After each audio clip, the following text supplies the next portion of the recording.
You are listening to the Pimp Your Brilliance podcast, and this is episode number 38. This episode is brought to you by the Visionary Journal.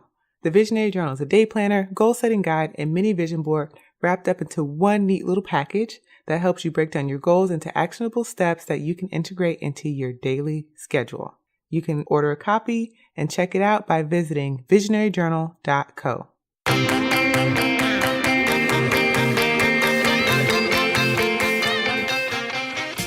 Welcome to the Pimp Your Brilliance podcast with Monique Malcolm, a show about creative people leveraging their brilliance to create their own opportunities. I aim to show you what's really possible when you shut down the chorus of fear and lean into your genius zone. You can learn more about this show and subscribe for updates by visiting keepchasingthestars.com/podcast.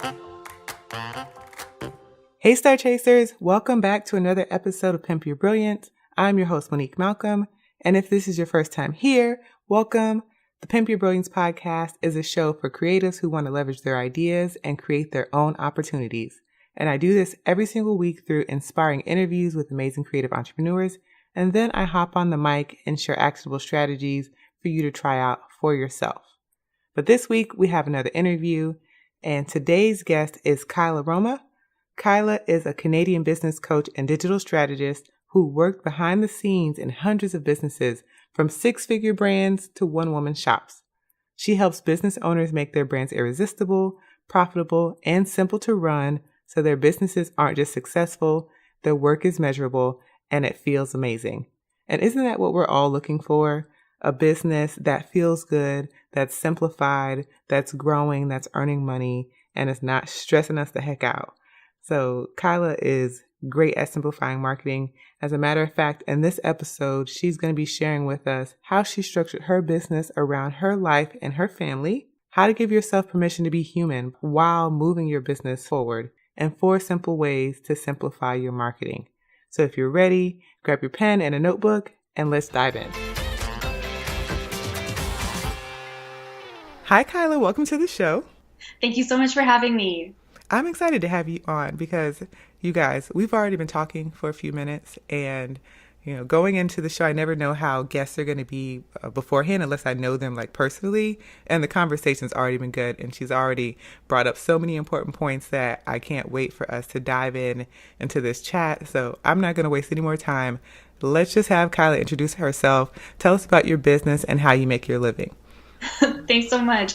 So I am a business coach, and I really specialize in marketing and profitability for small business owners. I work a lot with service-based business owners, helping them figure out how to actually get traction in their businesses and how to make marketing feel like something that isn't a part-time job that they hate, because where so many of us feel in our businesses, that is just it's this time sink, it's a black hole, and we don't know what we're doing with it, or we can't, it's so hard to be consistent. And it's just something that I feel like once you figure it out, it is like having a secret key that you can unlock this whole world for you. And so I'm absolutely so passionate about that. So I coach women in a group setting where they get all kinds of one-on-one feedback from me. And it's all about like looking at what works for them and really looking at results-based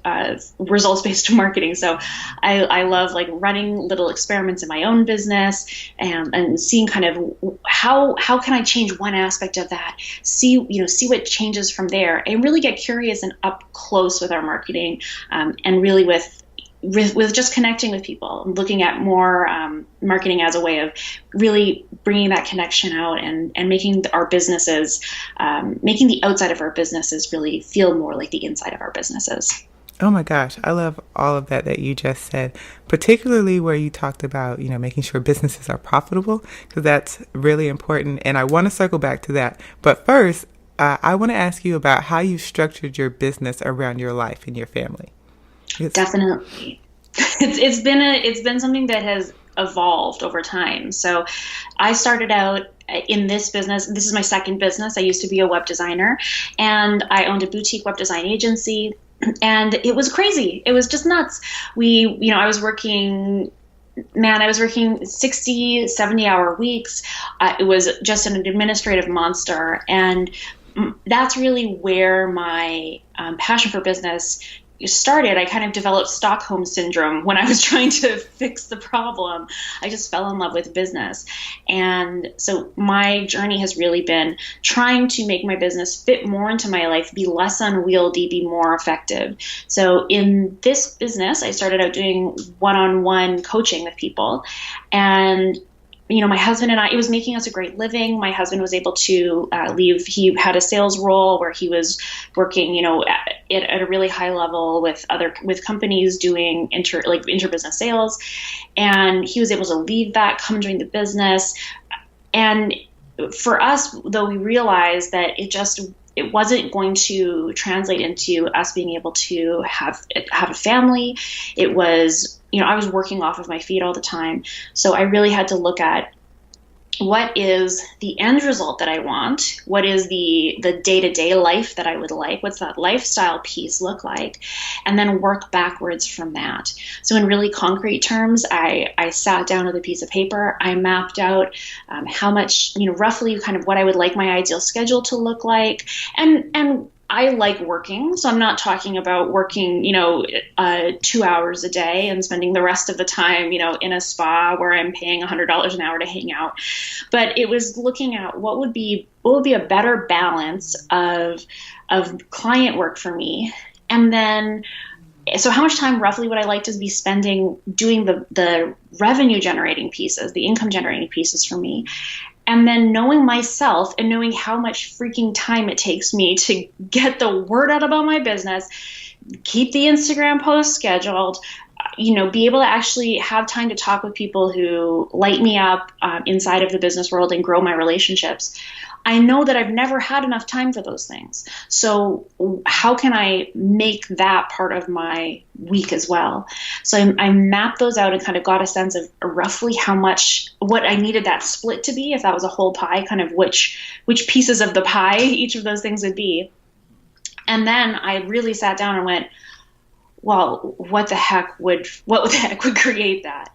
And it was not, I want to be super upfront. Like it wasn't like I immediately had this idea. It wasn't like I knew that, I had to work in a way that was more leveraged than one-on-one work, but I had no idea what that looked like. And adding to that excitement was that I got pregnant with my son, and I worked doing the one-on-one work all the way through my pregnancy. And then I had him, and I had been trying to figure out like what my model was going to be, what my business model was going to be. I had this idea for an online course. I was working on it, just tapping away at it. I could barely get anything done on it. I was having such a hard time in my pregnancy. And I came out the other side of having delivered my baby and a couple months of living with him. And I just thought, I think that what I've been working on is maybe garbage.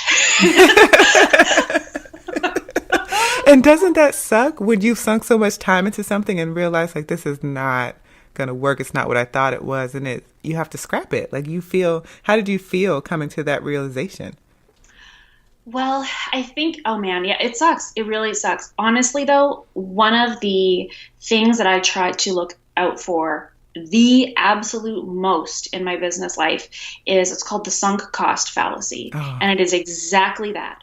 It is so the idea it's that the more time and energy we put into something, the more our perceived value is of it. So let's say I am baking a pie, and I start out baking the pie like, this is going to be great. It's going to be the best pie. Everyone's going to be so proud of me for this pie. I'm going to get so much praise. And I start making this pie, and the crust falls apart.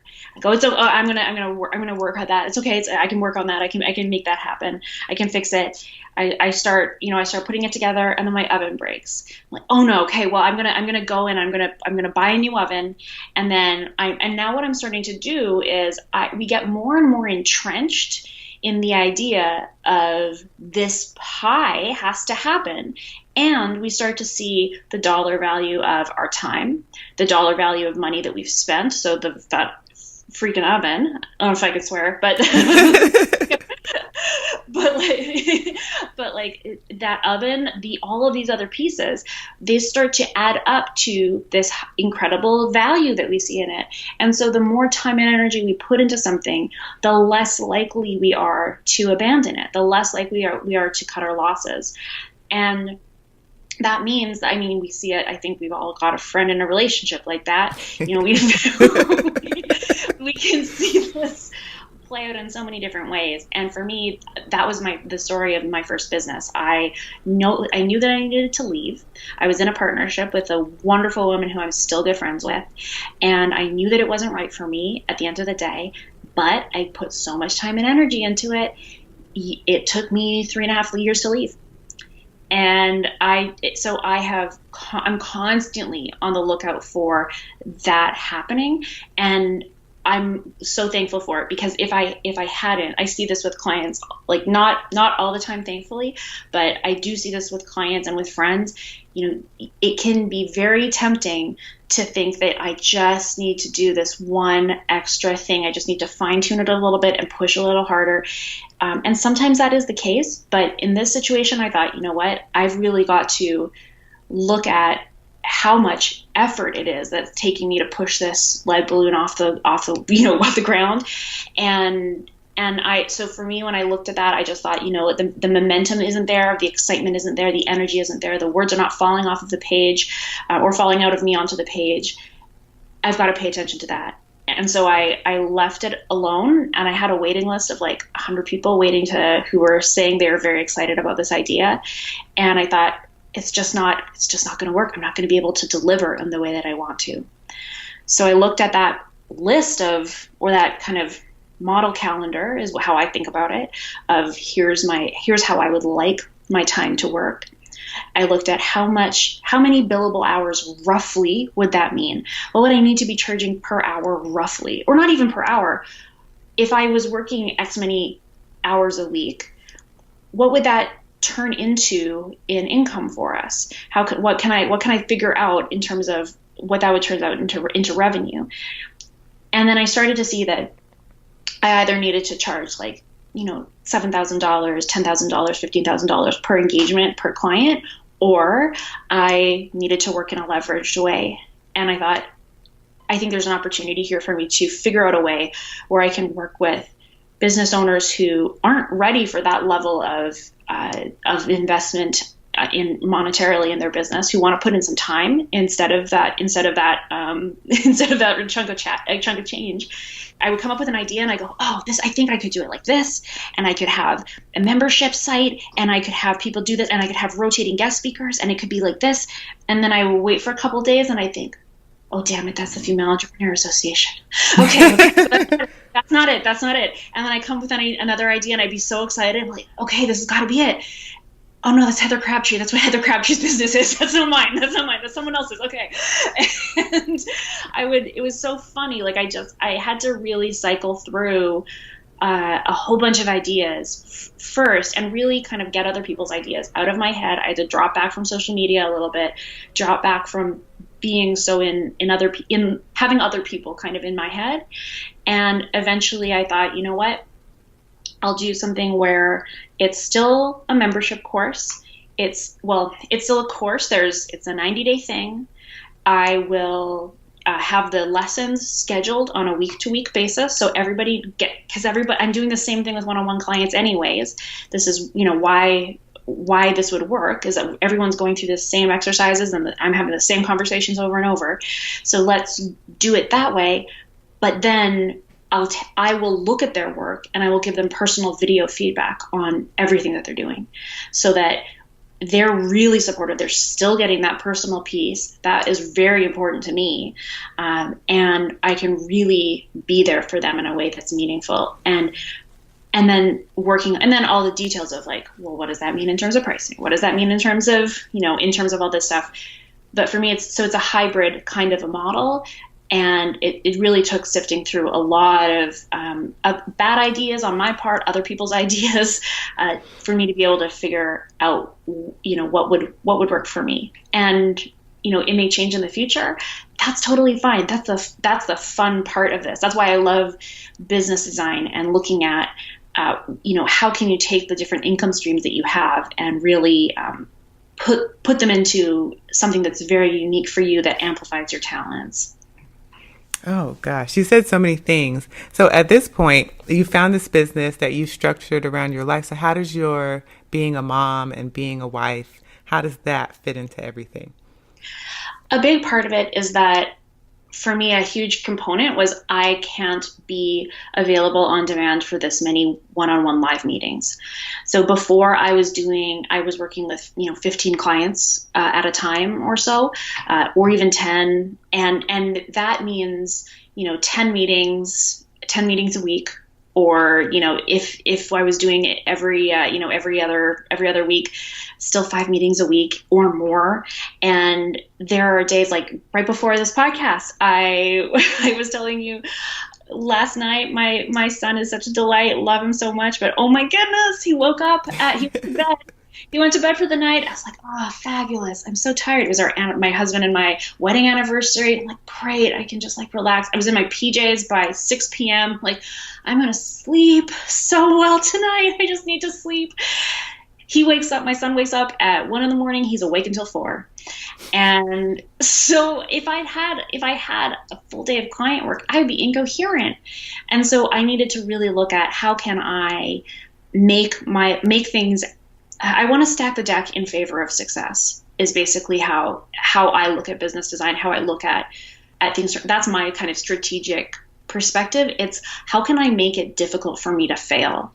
And so a key part of that for me is not having a ton of set appointments. I can have a couple. I can do my live calls with my clients. Certainly, I can do a live stream, like a scheduled live stream into my Facebook group. But like Instagram stories is something that's really fun for me. It doesn't require any planning. I can just pop in there. It can be a little bit about my business. It can be something that's personal. Perfect. I know a lot of people are allergic to Instagram stories. So if you're feeling that way right now, if you're feeling like you're kind of disappearing into your shirt, you're turtling, that's okay. I'm not saying you should do it. But for me, that's been very, very helpful. Reducing the time that takes in terms of fixed things so that I can be really successful. And before I was a mom, I had very severe depression and anxiety. There would be times where I would have a bad day and I would just have to take the day off. And it wasn't a matter of, this would be nice, I can sit and watch Netflix. It would be like I would sit on my couch in my office and just be staring into the middle distance and then realize that I'd been doing that for 2 hours and I hadn't had enough energy to do anything else, and it hadn't occurred to me. Yeah, I was moving that slowly. Slow down to moving in geological time. And so for me, I've always had to really be very discerning about what's going to work for me, what's not going to work for me. How can I make this easy for me to succeed? So, previously when I was dealing with that, my business really wasn't designed to handle that very well with all the one-on-one work, but I would schedule every quarter, I would take 10 days off of client work and really have time to just lie on the floor and breathe and do some of the marketing stuff that I needed to do. It's been an ongoing evolution.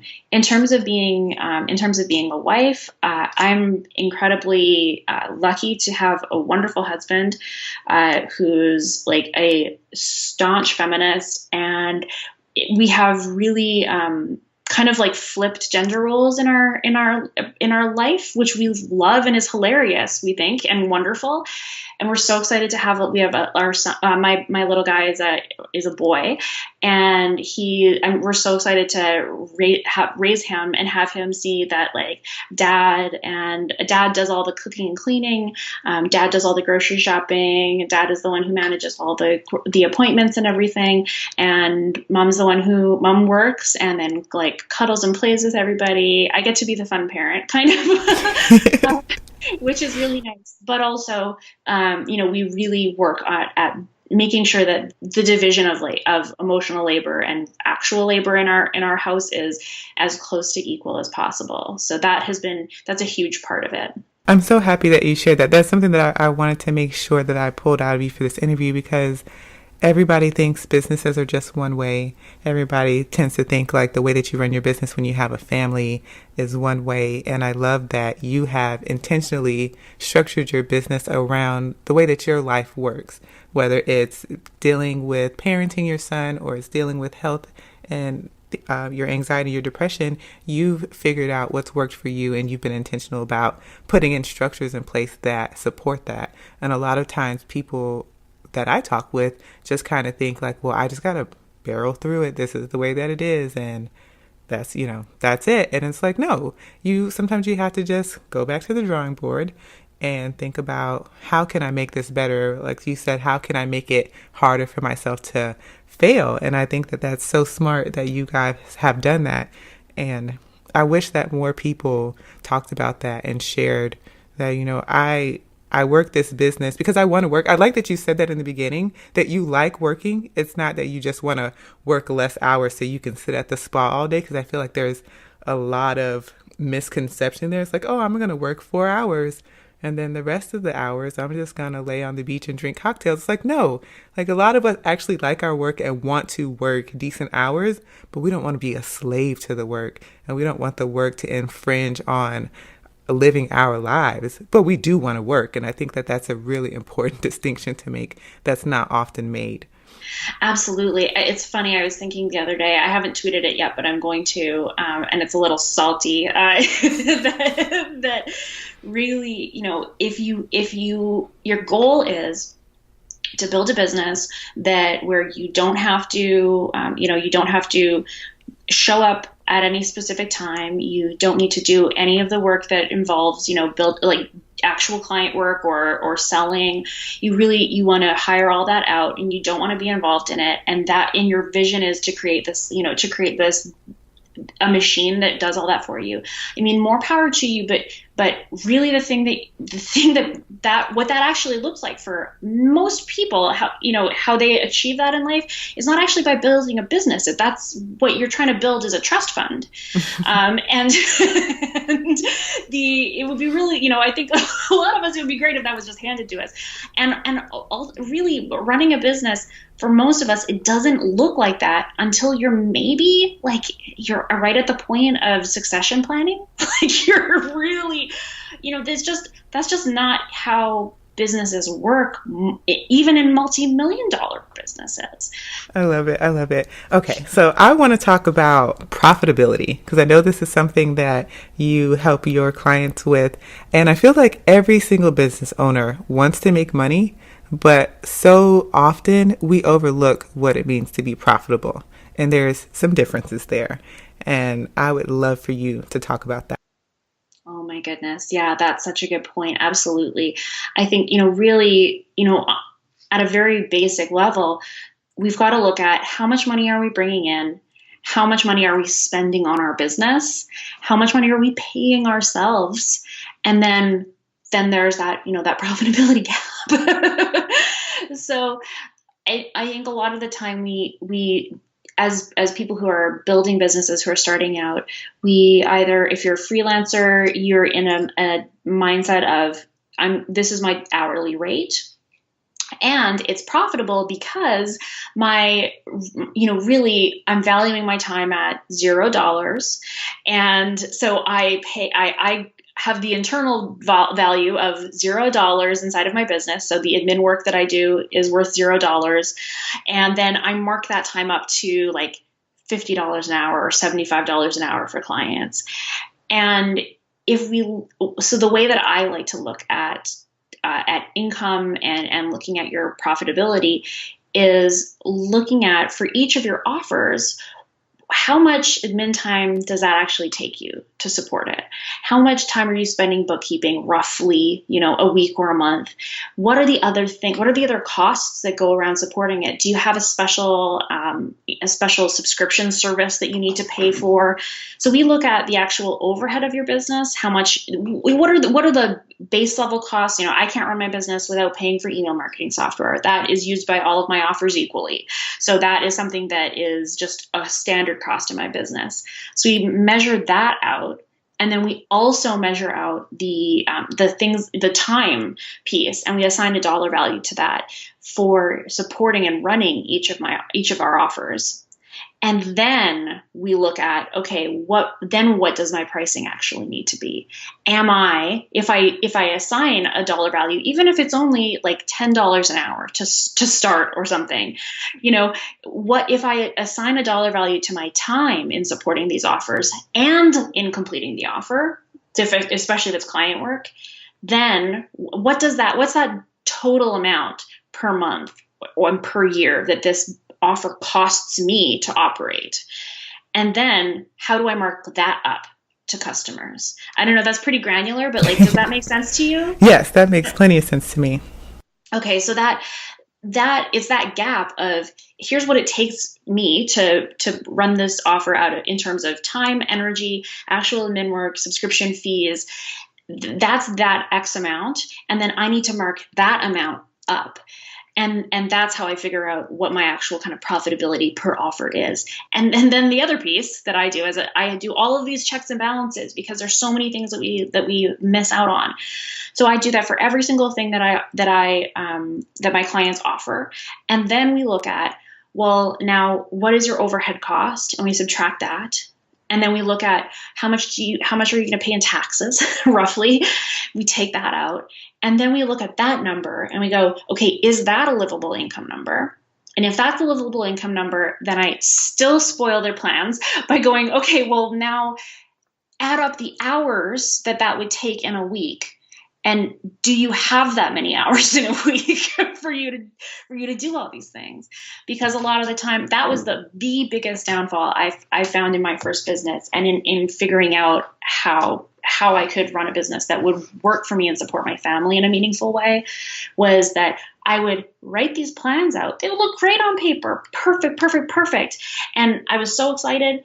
And then I would go and start working, and like 2 or 3 months into this plan, it was just nothing like what I had written down on paper. And I was so frustrated. And I felt like I was so bad at planning. I was so bad at business. It was all my fault. Like I would just get really down. I'm really fun at parties, you must imagine. So I was really beating myself up. And then I would look at, okay, so I wasn't looking at the hours piece. I wasn't looking at, okay, actually, realistically, how much time do I have to put into each of these things per week to make all of this work? And most of it, at the end of the day, most of us just aren't accounting for our time. If we add it all up, the different things that we're working on, that we would actually need to do to make them sell, there's just not enough hours in the week. And then if we did work enough hours in the week, there wouldn't be enough time to actually get the word out about them. So most of us have too many offers. We're just not, we're trying to move an inch in 12 different directions instead of a foot in one direction. And especially in terms of marketing, being able to get the word out about something that you do and you love, about one thing, that's really hard. It's still hard for us. It's a learned skill. It's just not something that I have a background in entertainment marketing. Like that's why I get traction with this stuff. I have a background in entertainment marketing. I've been blogging and being on social media since it started, for over like, 10 years. I've been blogging for 10 years, and I've been on social media, I think for 18 or something now. So that is how I know what works for me. I have all of this long history of picking up on what works for me and what doesn't. But I would like for other people to not have to spend 18 years like puttering around, bumping around in the dark. So for me, it's about looking at, I try to really help people. And I would encourage anybody listening to this to, even if you have a whole ton of offers and the things that I'm saying deeply freak you out, or you like, she can't be right about me, I'm the exception. Great. But to start, try focusing your time and energy on just one of them in terms of getting the word out. And I think that keep doing exactly what you're doing. Don't stop anything, but pay special attention to the one that really keeps the lights on for you, and look at how you can start figuring out a little bit more about what kinds of things that you put out there, what seems to get a response, what lights people up, what makes them laugh, or what gets those likes on on Instagram or on Facebook or on Twitter. What are some of those things? Maybe just start putting all of those things that do get traction, just copy and paste them into a Google Doc. And just start there. It doesn't have to be more complicated than that, but really start putting that time and energy just into your time around one of those offers. That can be incredibly enlightening, especially, if you do that even just over 2 weeks or so, you're going to start to see trends and themes in the things that you can't see when you're in the thick of it. And that starts to build a path forward for you to figure out really what are the ideas that my audience loves, and what are the ideas that they don't love, and how can I talk about my work in a way that clicks with them. And that's not, I think sometimes it can feel like people feel worried about being manipulative, or about, we see skeezy marketing and people kind of selling at us. And the thing that I like to come back to on that is, if your free stuff is helpful, let's say, then your paid stuff must be really helpful. Like the way that you actually help people accomplish change and accomplish things and experience the change that they're looking to get when they purchase with you, like that, the thing that you sell for a living, like, or as part of your living, as part of your side hustle, that's got to be like the best way that they get that change. So if you're not doing those things, if you're not tracking the way to really punch through to help them see that you could help them, that means that they are stuck, not knowing, they're stuck in the pain that they have longer and longer, and eventually hopefully they'll find somebody else who can help them. But if you're not going to sell your business, if you're not going to tell people how you help people, really, who else is? Yes. Exactly.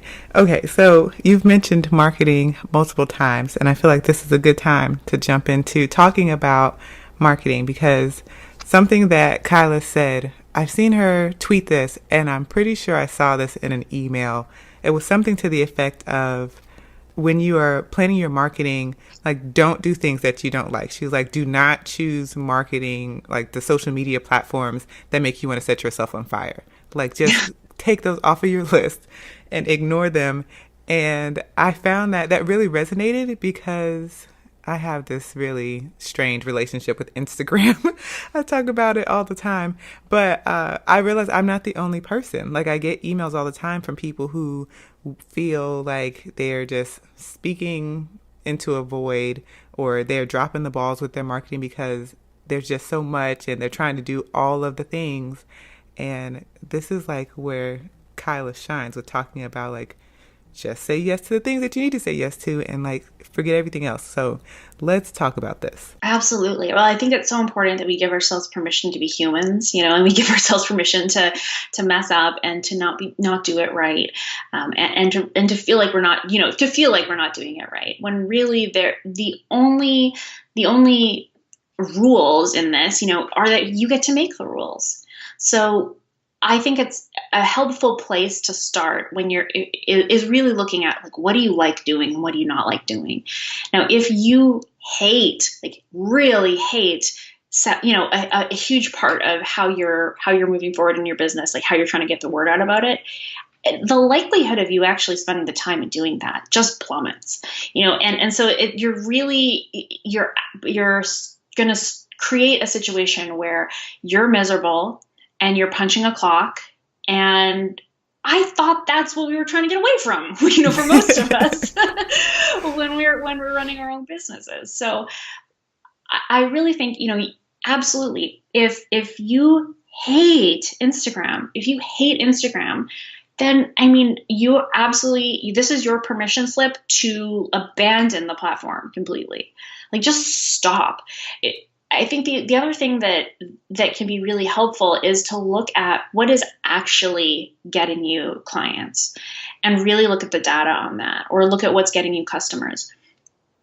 Even just looking at, one of the simplest ways I think to do this is if you're a customer, or if you're a client-based business, a service business provider, if you have a contact form or an intake form, an inquiry form, add a field in there that just says, how did you hear about me?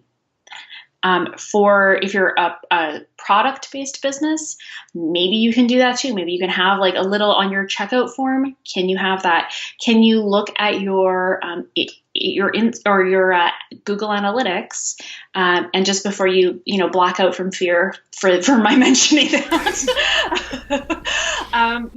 there's really, really simple, straightforward tutorials. I even have one on my website of how to, like, with 3 clicks, 4 clicks, how to set it up so that you can go into your Google Analytics and it just tells you, oh, here's the goal for your website, is to drive people to make this purchase. How much is that amount worth?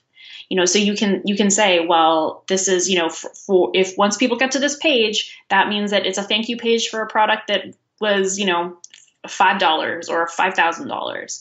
So you can set that up and you can see exactly what it is that like drives people to your site. Even if you're using a Shopify site, if you're using a Squarespace site, all of these things have built-in details of where are your referral sources, how are people finding you.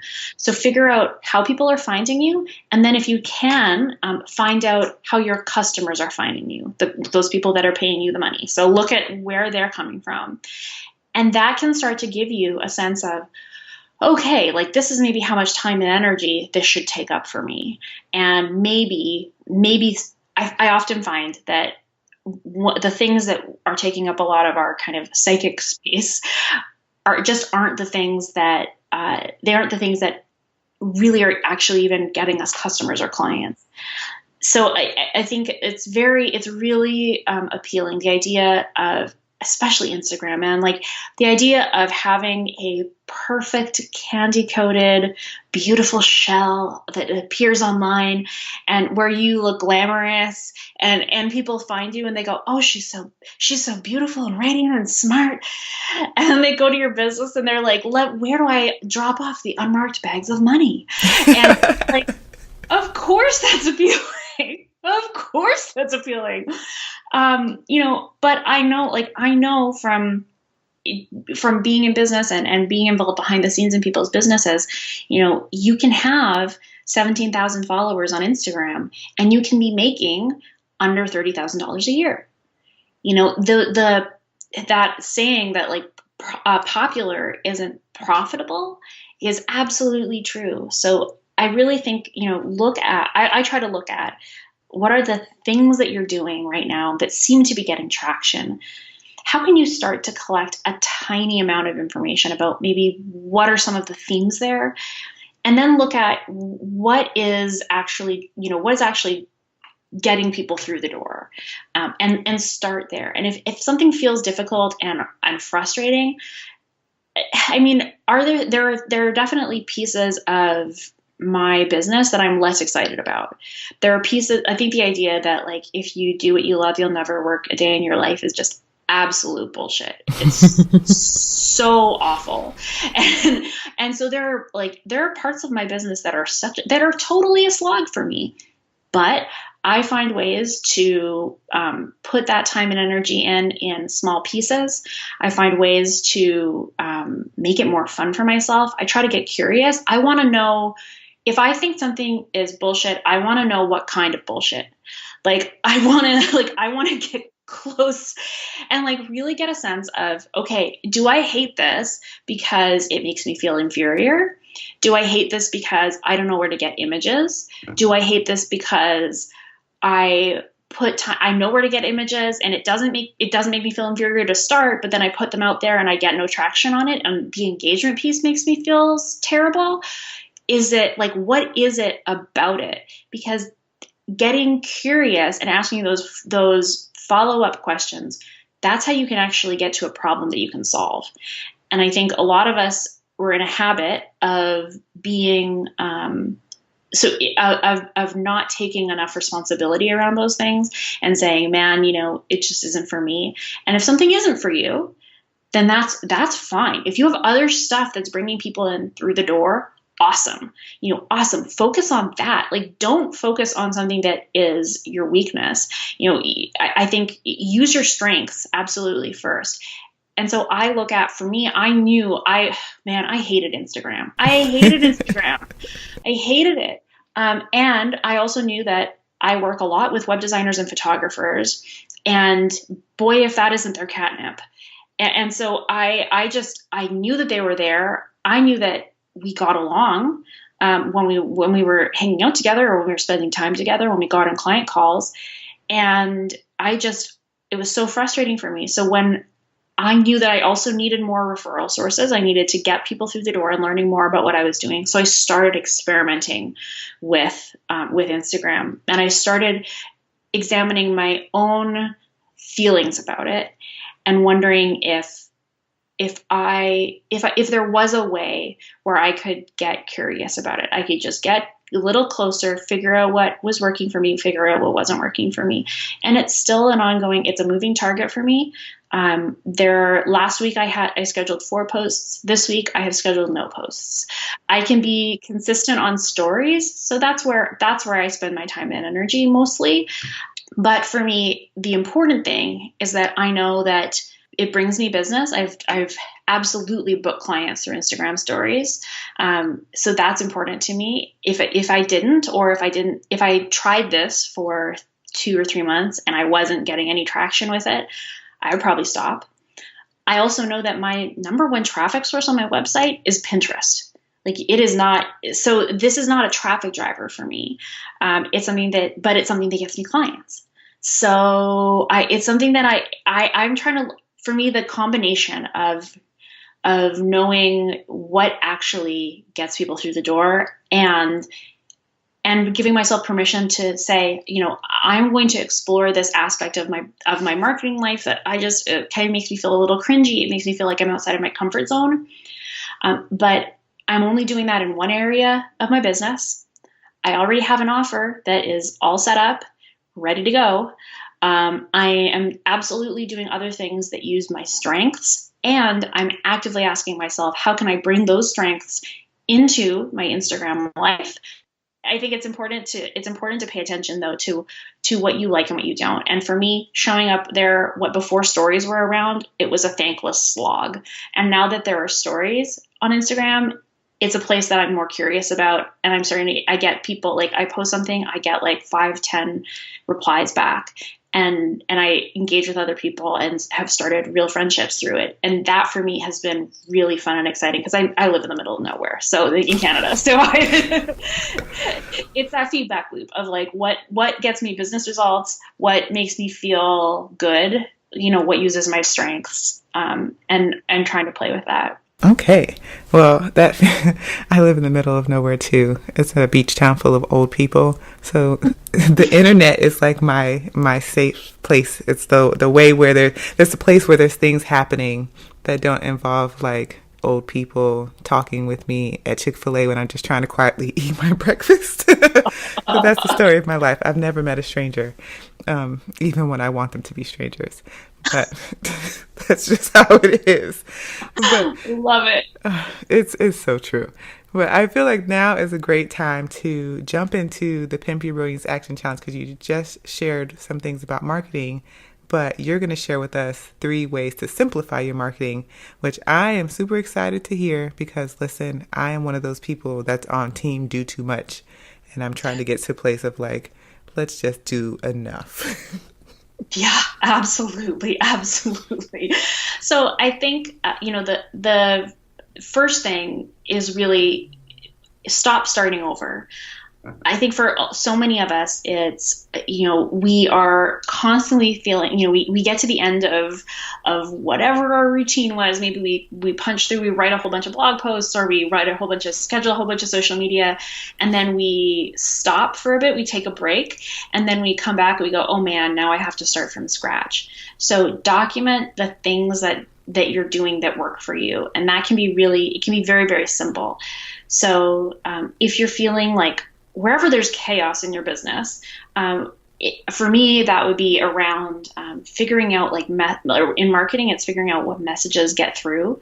That for me has been very helpful. So I literally have a Google Doc, and it's just I'll write something out, see if it gets traction, and then if it does get traction based on my feelings about that, and there's no formula or anything, then I just write a yes or a no beside it.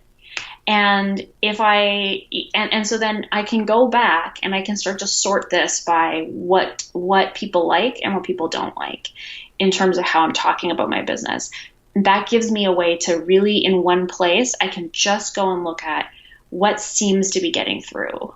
So that for me is very helpful. And you've got that quote about the best way to market yourself is any way that doesn't make you want to set yourself on fire. One of the tops of the list. And so that's very helpful, I think, for most of us to just start to get a sense of, this is something that I know for my audience. If I go too salty and I go negative, crickets, absolute crickets, people don't like it. And that's really good for me to know. That's so good for me to know. My people are motivated. They want to talk about like the next thing. They don't want to, they want to talk about, they don't want to wallow and talk about how things suck. They want to talk about how to make things better. And that's fabulous to know. And that makes me feel like I know my audience better and I can create better content for them. The next thing that I would look at is wherever you're running one of these little experiments in terms of simplifying things, is to look at, I call it like making your own mentor. So think about who is maybe 2 or 3 steps ahead of you in business and on a specific platform. So let's say I want to level up my writing game in general. I want to look then for people who are writing amazing blog posts and amazing newsletters. And then I am going to follow them. I'm going to probably unfollow everyone else out of my inbox. I'm going to create space for that. And then I'm going to just watch the types of things that they do. And I'm going to spend time, it can be 15 minutes a week, where I just go through and I look at some of the things that they're doing and I wonder, what's going on here? And I try to just look at it a little bit closer and see what kinds of things that they're doing. How are they trying to make me feel? Are they using long sentences or short sentences? Are they really challenging a belief of mine? Are they calling me forward and getting me motivated and excited? Are they giving me something that's actionable that I can implement in my business? What's going on there? So that for me, and I do it on Instagram as well. I do it because that's email and Instagram are the projects in my life right now.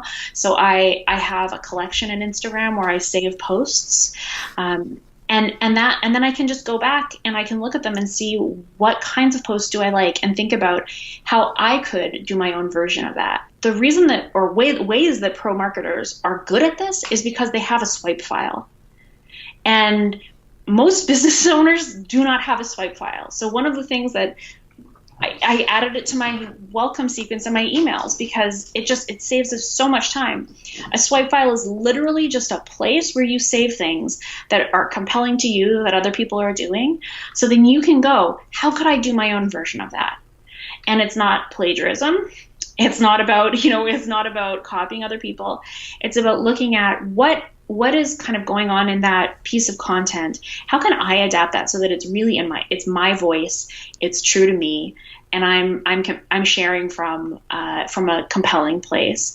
So it's definitely not copying other people or plagiarizing, but it's having a well of inspiration, kind of like how web designers or designers will have a mood board. This is kind of like that, but for creating marketing content. So find people who you really admire, who are doing what you want to do well, and then make a swipe file for their stuff that you love, where you can take something that they are doing, where they execute something beautifully, and you can just save it somewhere so that you can learn from that. Because, man, you're not going to learn unless you're in a place of really looking at what really looking at like, how can I learn from this? How can I internalize this? How could I apply it? If you're just swiping or just scrolling on Instagram or, scrolling through the feed, reading your email and trying to process your inbox, you're not in a learning headspace. So it's just really having that dedicated place to go back to, and really approach your stuff from that learning mind space. I think the other piece in terms of, so that can simplify, that first piece around documenting kind of what works for you, that simplifies things because you're not guessing, and you stop wasting time, and you stop feeling like you have to start over. Having a swipe file and having a mentor kind of that you've made of your own, that simplifies things, because then again, you're giving yourself prompts to get started. And so those are things that you can do, just pop into your existing routine. I think that they can really help you to start to get that foothold of seeing what you're doing that's already working. I said that I was going to give 3, but I'm long-winded, as you've already gathered. So I'm actually going to give you 4. The next one then is really, I think, that piece of stop doing anything you hate and stop doing anything that isn't getting you results. That busy work is a security blanket, and it can feel really, really like you're important and you're busy, and if you're doing all these things, but if they're not getting you results, then you're doing something that is taking you away from the things or from finding the things that can get you results, if you feel like you don't know what that is for you yet. So really stop doing anything that you hate, stop doing the things that aren't getting you results, and focus on running little experiments that can that you can start to get a sense of what could get you results. Then the last piece is, I think, one of the biggest misconceptions we have about how other people are doing this successfully in terms of their marketing is that they are sitting down on a week-to-week basis. They check a few boxes. It's easier for them. It takes less time. They they just tap away at it in a very measured way. And they just have it handled, and we just need to learn how to do it better. And that, again, bullshit. So the thing that I like to do is what I call a marketing sprint. And this is how software development teams move forward. It's how game development teams move forward. It's through just working on one thing for a set amount of time. Again, it's instead of moving an inch in 12 directions, you're moving a foot in one direction. So I will block out 3 to 4 days in my schedule. I will pause my inbox. I will have my social media scheduled so that I don't need to worry about it at all. And I will just work on my marketing and just work on it. To start, I would just work on maybe like writing a few catchy things that I could then post to Instagram. I would work on just getting images for Instagram. I would work on just the captions for Instagram. Writing writing my email like newsletter. I would look at what are the themes that I want to hit, and then I would look at outlining the posts and then filling them out and writing them and scheduling them. So I think nobody is beautifully balanced in their businesses behind the scenes. And so instead of tracing this idea of balance, be strategically imbalanced and use that to your advantage. There's an idea that I like to think about in our businesses from Gretchen Rubin's work. She's the writer behind The Happiness Project and Better Than Before. And she has this idea of, are you a marathoner or are you a sprinter? And if you're a marathoner, you like to do those things in a tiny little way and chip away at them over time. Now, if that's your style, do 15 minutes a day. These are the people who do morning pages and they love them, right? It's doing a little tiny thing on a very consistent basis, and that's how they thrive. So if that's you, then do that. If that's not you, like that, for me, that really makes me want to set myself on fire. So I've stopped thinking about that as I am not consistent. And I have replaced that script that runs in my head with, I like to work in bursts. I am a sprinter. So instead of judging myself for how I think other people are working, I've looked at what can I do to actually work with that.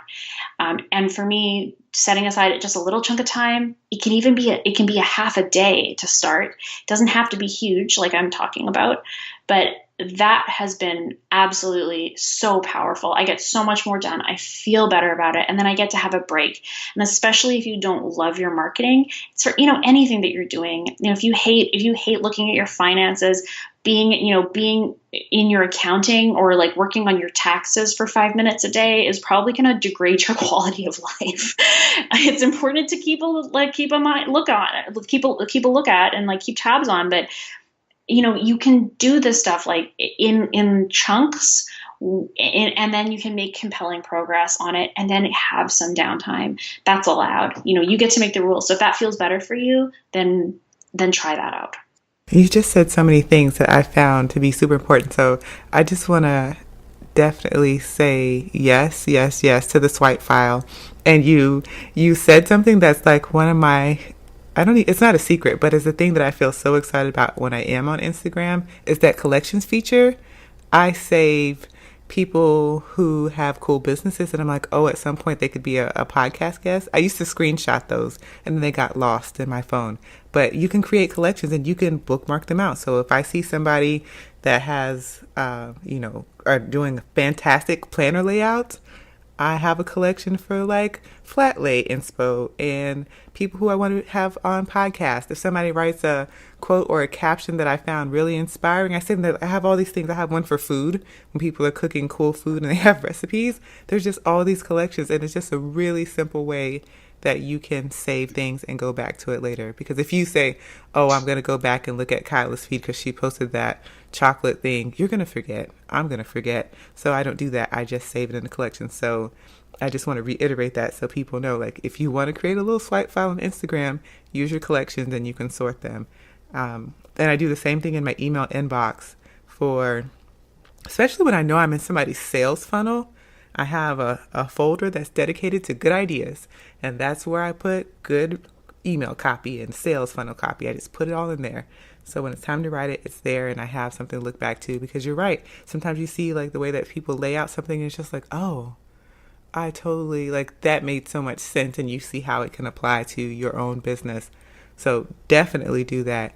And then what you just said about sprints, I never really thought about doing a marketing sprint, but it's one of those things that in my mind at the time, I'm like, oh, I just need a week to get all of my marketing things done. But I tend to do that when I'm project based. So it's like planner season. I'm creating a planner. I only work on the planner for like time, a set amount of time. But then I always am in this place of like, dang, you didn't send out a newsletter. You didn't schedule anything. And I'm so entrenched in like planner related things that I can't even go into anything else. But that was a really, really great tip that I have to remember. Like, maybe you need to give yourself permission to block 2 weeks on the calendar to handle the marketing and get it all done and scheduled. And then you can go full force in planners and you won't feel guilty about everything else that got dropped. So thank you. Those were really, really great tips. And I know that people are going to get a lot from that, because marketing is the thing that we all know we should be doing a better job on. And we're just not, because there's just so many things that need to happen. Well, and again, everybody feels that way. So like, if you're feeling that way, like, hand on your chest for a second, hand on your heart. It's okay. It's okay. Really, it's okay. And like putting 5 minutes more of an intentionality into it, that's all you need to do. That starting there, amazing. You're already doing more than, the vast majority of people are doing. So those small steps, they add up, they build momentum over time, and they beget more small steps. Yes. Okay. So I love to ask, what are you reading? Are there any books that you've read recently that we should know about? They don't necessarily have to be business-based. I just like book recommendations, and so does everyone else who listens. Yes. Oh my gosh, I'm such a book nerd. Okay. So business-related, I would say I just read a book called The Coaching Habit, and it's fabulous. It's about 7 questions that you can ask instead of giving people advice. And so it's a very powerful way. So when anybody asks you for advice, it's instead of telling them what to do, here are 7 questions that you can ask. And not that you can ask, that you should ask, and that will be more effective for getting them change. So that's something that I'm using inside of my work with my clients, really looking at how to I want to give answers and, not be Yoda or anything. I don't want to just ask open-ended questions to everybody. I'll give answers, but look at for going deeper into the problem so that we can be really specific about solutions. So that's been really helpful. And then another book that I really loved recently, I love the author Tana French, and she writes this awesome fiction series, and it's called they're all inside of this shared universe. It's like about this Dublin murder squad, and so it's the detectives that are solving these murders, and she's just it's not super scary. I don't like super scary stuff, but it's like procedural, kind of Law and Order-ish, where you're following these cops around and they're solving really interesting cases. They feature women more than not. And they happen in a shared universe that's just very casually in there. So you'll be reading like another one of her books, and then all of a sudden in the background, someone walks by and says something, and it was like the main character from 2 books back, and you get to geek out about it. And she just writes so beautifully, and they're my catnip. They're my perfect. They're like just interesting enough, but not too scary. What was the name of the series? She writes, her books are they're talked about as like the Dublin Murder Squad books. Okay. But it's Tana French, and so it's Tana French, and she's fabulous. Okay, I'm gonna look it up because I love a good like mystery type thing. That's one of my favorite genres to read about. So it's on my list. Okay. Awesome. Okay, so if people want to find you online, where can they find you? They can find me at Kyla Roma. That's ROM as in mother, A. So you can find me at kylaroma.com, and I'm on Instagram at Kyla Roma, and on Twitter and Pinterest at Kyla Roma as well. All right. Well, thank you so much for being on the show today. I love everything that you shared, and your story and just how you're doing things is just awesome. And it's just so many things to go back and like take notes on now. Oh, thank you so much. I really appreciate that. And I mean, if you don't mind, I would just absolutely love to offer your listeners a free version of my course.